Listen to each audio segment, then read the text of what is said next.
The first thing I want to talk about is this concluding towards the end of Surah An-Nahl. Allah Azza wa Jal says, "Ud'u ila sabili rabbik," which is commonly translated, invite to the way of your Lord. That's how it's translated typically. Invite to the way of your Lord. Bil hikmah, meaning using wisdom, or invite to the way of your Lord wisely. But let's think about this a little more deeply. When you invite someone, inviting someone is an act of friendship, it's an act of kindness, and it's an act of love. You don't invite someone that you hate. And inviting someone cannot happen when you're angry. In other words, you don't go over to someone, inviting them to dinner to your house and say, "Hey, come to my house." You don't do that because that is the guaranteed way of your invitation not being accepted. What I'm trying to get at is that the idea of da'wah, the idea of spreading or inviting people to Islam, the idea of da'wah itself is an act of love and courtesy and respect for the person you're giving da'wah to. It cannot be filled with a message of hate. It cannot be filled with a message of judgment. It cannot be a condescending message where you come across as better than the one you're talking to. It cannot do any of those things, because if it is, it's just not an invitation. It's just not an invitation. Now, that's the first word that Allah uses, ud'u. And then He says, ila sabili rabbik.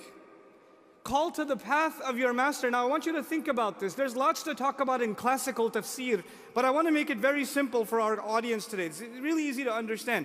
When I invite someone, I invite them to my house, yes? I invite them to a conference. I invite them to a retreat.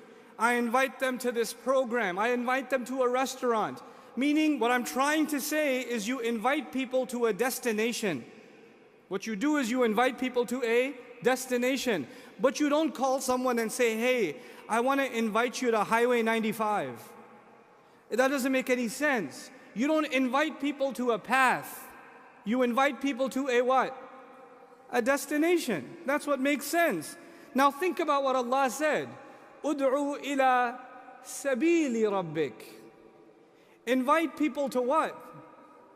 The path of your master, the road of your master. The invitation is not to the destination. The invitation is to the road, which is unlike any other invitation. Now let me help you understand why that is, because this is profound wisdom in the Quran. Profound wisdom in the Quran. When you invite someone to your house, which is a destination, and they don't show up, they're 2 hours late. Or like me for Jumu'ah today, I was an hour late. So if you're late, then people are upset with you because what? You did not make it to the destination.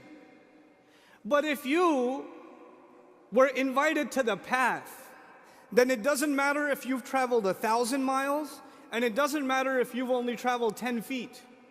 You have already met your goal because you are where? On the road.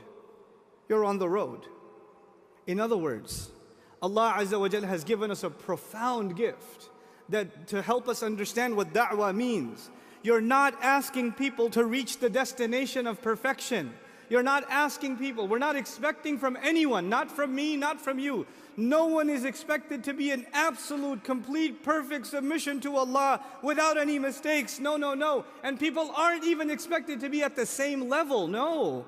Because this is a path. Some people will make progress faster than others. Some people are going to be way ahead. Some people are going to be behind. Some people are going to move really slowly. And some people are going to move super fast. Some people are just getting started, and their progress is literally an inch a day. Almost feels like they're not making any progress at all.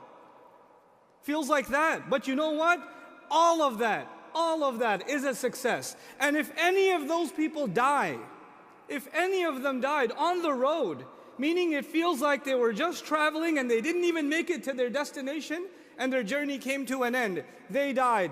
They are acceptable with Allah because they were on the road. The entire religion of Islam is described as a road. Ihdina as-sirat al-mustaqim. Think about that. The entire life you spend is a road that you're traveling on. And the point of a road is to make progress. But Allah did not define for us how fast and how quick and how much progress quantitatively you're supposed to make because every human being is different.